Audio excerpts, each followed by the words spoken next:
Leela lover ಮೇಲೆ attack ಮಾಡಿದ ಮಂಜು escape ಆಗಿದ್ದಾನೆ. ಎಸ್ಕೇಪ್ ಆಗಿರುವಂತ ಮಂಜುಗಾಗಿ ಪೊಲೀಸರು ಬಲೆ ಬೀಸಿದ್ದಾರೆ, ಶೋಧ ಕಾರ್ಯ ನಡೆಸ್ತಾ ಇದ್ದಾರೆ. ಯಾವುದೇ ಕ್ಷಣದಲ್ಲಿ ಲೀಲಾ ಪತಿ ಮಂಜು ಅರೆಸ್ಟ್ ಆಗ್ತಾನೆ. ಹುಳಿಮಾವು ಪೊಲೀಸರಿಂದ ಮಂಜುಗಾಗಿ ಹುಡುಕಾಟ ನಡೀತಾ ಇದೆ. ಬಿಯರ್ ಬಾಟಲಿಯಿಂದ ಅಟ್ಯಾಕ್ ಮಾಡಿದಂತಹ ಮಂಜುಗಾಗಿ ಪೊಲೀಸರು ಹುಡುಕ್ತಾ ಇದ್ದಾರೆ. ಪತ್ನಿ ಲೀಲಾ ಲವರ್ ಸಂತು ಮೇಲೆ ಅಟ್ಯಾಕ್ ಮಾಡಿದಾನೆ ಮಂಜು. ಈಗ ಅಟ್ಯಾಕ್ ಮಾಡಿಬಿಟ್ಟು ಆತ ಎಸ್ಕೇಪ್ ಆಗಿದ್ದಾನೆ. ಹಾಗಾಗಿ ಆತನನ್ನ ಪೊಲೀಸರು ಹುಡುಕ್ತಾ ಇದ್ದಾರೆ. ಯಾವುದೇ ಕ್ಷಣದಲ್ಲಾದರೂ ಲೀಲಾಪತಿ ಮಂಜುವನ್ನ ಅರೆಸ್ಟ್ ಮಾಡಲಾಗುತ್ತೆ. ಆತ ಎಲ್ಲಿದ್ದಾನೆ, ಏನ್ ಮಾಡ್ತಾ ಇದ್ದಾನೆ ಗೊತ್ತಿಲ್ಲ. ಅಟ್ಯಾಕ್ ಮಾಡಾದ್ಮೇಲೆ ಆತ ಈಗ ಎಸ್ಕೇಪ್ ಆಗಿದ್ದಾನೆ. ಅದೇ ವಿಚಾರನ ಸಂತು ಅವರ ಫ್ರೆಂಡ್ ಪ್ರೇಮ್ ಕೂಡ ಹೇಳ್ತಾ ಇದ್ರು.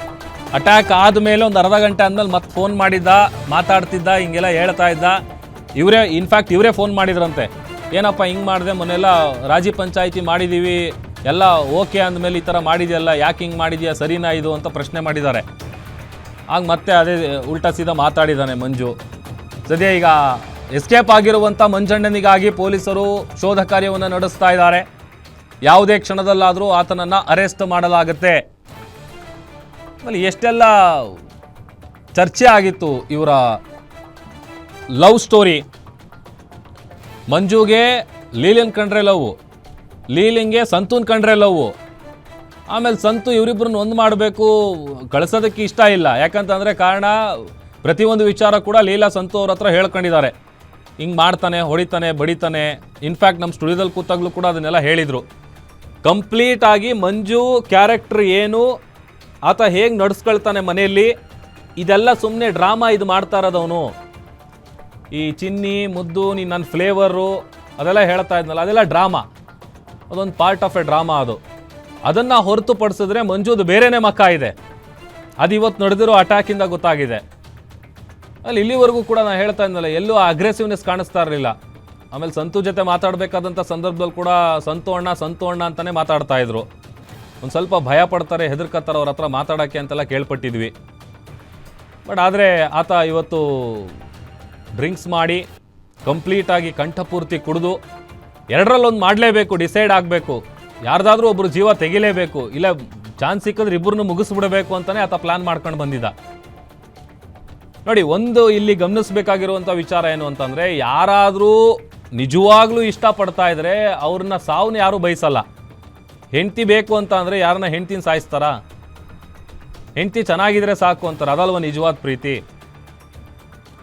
ಆಮೇಲೆ ಇತ್ತೀಚಿನ ದಿನಗಳಲ್ಲಿ ವೈರಲ್ ಆದಂಥ ಆಡಿಯೋಗಳಲ್ಲೂ ಕೂಡ ಭಾಳ ಸ್ಪಷ್ಟವಾಗಿ ಸಂಭಾಷಣೆ ಆಗಿದೆ, ಮಾತಾಡಿದ್ದಾರೆ, ಮಾತುಕತೆ ಆಗಿದೆ. ನೀನು ಯಾಕೆ ಇಟ್ಕೊಂಡಿದ್ಯಾ, ಕಳಿಸು, ನೀನು ಜಾಗ ಕೊಡಬೇಡ ಮನೆಯಲ್ಲಿ, ಮನೆಯಿಂದ ಹೊರಗಡೆ ಹಾಕು. ಆಮೇಲೆ ಇಲ್ಲಿ ನೋಡಿದ್ರೆ ನನಗೆ ಅವಳು ಚಿನ್ನು ಮುದ್ದು ಬಂಗಾರ ಅಂತ ಹೇಳೋದು, ಮತ್ತು ಅಲ್ಲಿ ನೋಡಿದ್ರೆ ಸಂತು ಹತ್ರ ಅವಳು ಸರಿ ಇಲ್ಲ, ಅವಳು ಹಂಗೆ ಇವಳು ಹಿಂಗೆ ಅಂತ ತನ್ನ ಸ್ವಂತ ಹೆಂಡತಿ ಬಗ್ಗೆನೇ ಇಲ್ಲ ಸಲ್ಲದ ಆರೋಪಗಳನ್ನು ಆತ ಮಾಡ್ತಾ ಇದ್ದಾನೆ. ಬಿಟ್ಬಿಡು ಅವಳನ್ನ, ಸರಿ ಇಲ್ಲ ಅವಳು. ಈ ಥರದ್ದೆಲ್ಲ ವಿಚಾರಗಳನ್ನು ನೋಡ್ತಾ ಇದ್ರೆ ಎಲ್ಲೋ ಒಂದು ಕಡೆ ಅನಿಸುತ್ತೆ ಆತ ಕಂಪ್ಲೀಟಾಗಿ ಇಲ್ಲ ಒಂದು ಡಿಪ್ರೆಷನ್ಗೆ ಹೋಗಿ ಮೈಂಡ್ ಹಾಳಾಗಿರಬೇಕು, ಅಥವಾ ಆತ ಮೂಡ್ ಸ್ವಿಂಗ್ ಆಗ್ತಾ ಇರಬೇಕು ಅನಿಸುತ್ತೆ. ಈಗ 5 ನಿಮಿಷ ಹಿಂಗೆ ಮಾತಾಡಿದವರು ನನಗೆ ನೀನು ಬೇಕು ಚಿನಿ ಬಾ ಅಂತ ಕರೀತಾರೆ, ಆಮೇಲೆ ಬೇಕಾಗಿಲ್ಲ ಹೋಗು, ಮಕ್ಕಳನ್ನ ಕಳಿಸ್ಬಿಡು ನಾನು ನೋಡ್ಕೊತೀನಿ ಅಂತಾರೆ. ಯಾಕೆ ಈ ಥರ ಡಬಲ್ ಗೇಮ್ ಮಾಡ್ತಾ ಇದ್ದಾರೆ ಮಂಜು ಗೊತ್ತಿಲ್ಲ. ಬಟ್ ಈಗ ಅಟ್ಯಾಕ್ ಮಾಡಿದಂಥ ಮಂಜು ಎಸ್ಕೇಪ್ ಆಗಿದ್ದಾರೆ. ಆತನಿಗಾಗಿ ಹುಳಿಮಾವು ಪೊಲೀಸರು ಹುಡುಕಾಡ್ತಾ ಇದ್ದಾರೆ. ಯಾವುದೇ ಕ್ಷಣದಲ್ಲಾದರೂ ಆತನನ್ನು ಅರೆಸ್ಟ್ ಮಾಡುವಂತಹ ಸಾಧ್ಯತೆ ಜಾಸ್ತಿ ಇದೆ. ಈಗ ಗಂಭೀರವಾಗಿ ಗಾಯಗೊಂಡಿರುವಂತಹ ಸಂತು ಆಸ್ಪತ್ರೆಯಲ್ಲಿ ಚಿಕಿತ್ಸೆ ಪಡಿತಾ ಇದ್ದಾರೆ. ಬಹುಶಃ ಸ್ಟಿಚಸ್ ಎಲ್ಲ ಹಾಕಬೇಕು ಅಂತ ಕಾಣುತ್ತೆ, ಯಾಕಂತಂದ್ರೆ ಅಷ್ಟರ ಮಟ್ಟಿಗೆ ಓಪನ್ ಆಗಿದೆ ಕೈ. ಆಮೇಲೆ ಮನೆಯಲ್ಲಿ ಅಟ್ಯಾಕ್ ಮಾಡಿದಂಥ ಜಾಗ ಕೂಡ ತೋರಿಸ್ತಾ ಇದ್ದೀವಿ ನೋಡಿ. ಅಲ್ಲೆಲ್ಲ ಬ್ಲಡ್ ಬಿದ್ದಿದೆ, ಬಿಯರ್ ಬಾಟಲ್ನ ಚೂರುಗಳು ಬಿದ್ದಿದೆ. ಒಂದು 2-3 ಬಾಟ್ಲ್ ಆತ ತಂದಿದ್ದ ಅಂತೇಳಿ ಸಂತೂನೇ ಹೇಳ್ತಾ ಇದ್ರು. ಏನೂ ಮಾತುಕತೆ ಆಗಿಲ್ಲ. ಬರ್ತಾ ಇದ್ದಂತೆಯೇ ಸಿನಿಮಿಯ ಸ್ಟೈಲಲ್ಲಿ ಆತ ಅಟ್ಯಾಕ್ ಮಾಡಿದ್ದಾನೆ. ಕಣ್ಣು ಖಾರದ ಪುಡಿ ಹರಿಸಿ ಅದನ್ನು ಅವ್ರು ಡಿಫೆಂಡ್ ಮಾಡೋಕ್ಕೆ ಹೋಗಿದ್ದಾರೆ, ಕೈಗೆ ಏಟಾಗಿದೆ. ಅದಾದಮೇಲೆ ಲೀಲಾನ ಅಟ್ಯಾಕ್ ಮಾಡೋಕ್ಕೆ ಬಂದಿದ್ದಕ್ಕೆ ಅಡ್ಡ ಹೋಗಿದ್ದಾರೆ ಅಂತೇಳಿ ಗೊತ್ತಾಗಿದೆ. ಇದೆಲ್ಲ ಸಿನಿಮಾಗಳಲ್ಲಿ ನೋಡ್ತೀವಲ್ಲ, ಆ ಥರದ ಸೀನಲ್ಲಿ ನಡೆದಿರೋದು.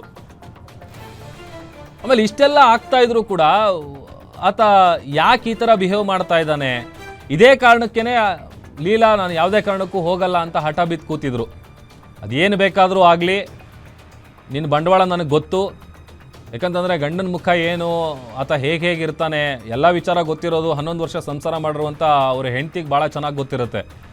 ಅದೇ ಕಾರಣಕ್ಕೇ ಲೀಲಾ ಅವರು ನಾನು ಬಿಲ್ಕುಲ್ ಹೋಗಲ್ಲ, ಯಾವುದೇ ಕಾರಣಕ್ಕೂ ನಿನ್ನ ಜೊತೆ ನಾನು ಇರಲ್ಲ, ನನಗೆ ನೀನು ಬೇಡ, ನಾನು ನಮ್ಮ ಮಕ್ಳನ್ನ ಕಳಿಸು, ನಾನು ಏನು ಮಾಡಿಕೊಂಡು ನಾನು ಬೇಕಾದ್ರೆ ಸಾಕ್ತೀನಿ, ನನಗೆ ಬಿಟ್ಟಿದ್ದು, ನೀನು ಮಾತ್ರ ನನಗೆ ಬೇಡ, ನಿನ್ನ ಜೊತೆ ಬರಲ್ಲ ಅಂತ.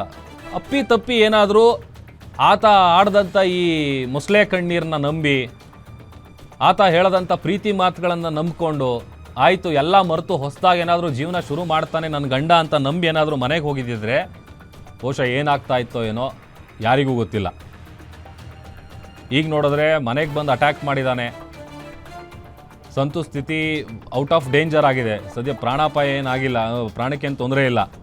ಆದರೆ ಕೈಗೆ ಏಟಾಗಿದೆ, ತಲೆ ಭಾಗಕ್ಕೆ ಏಟಾಗಿದೆ, ಹೊಟ್ಟೆಗೂ ಒಂಚೂರು ಏಟಾಗಿದೆ ಅಂತೇಳಿ ಗೊತ್ತಾಗಿದೆ. ಆಮೇಲೆ ಈಗ ಅಟ್ಯಾಕ್ ಮಾಡಿರುವಂಥ ಮಂಜಣ್ಣ ಎಲ್ಲಿದ್ದಾರೋ ಗೊತ್ತಿಲ್ಲ, ಎಸ್ಕೇಪ್ ಆಗಿದ್ದಾರೆ. ಆತನಿಗಾಗಿ ಪೊಲೀಸರು ಶೋಧ ಕಾರ್ಯವನ್ನು ನಡೆಸ್ತಾ ಇದ್ದಾರೆ.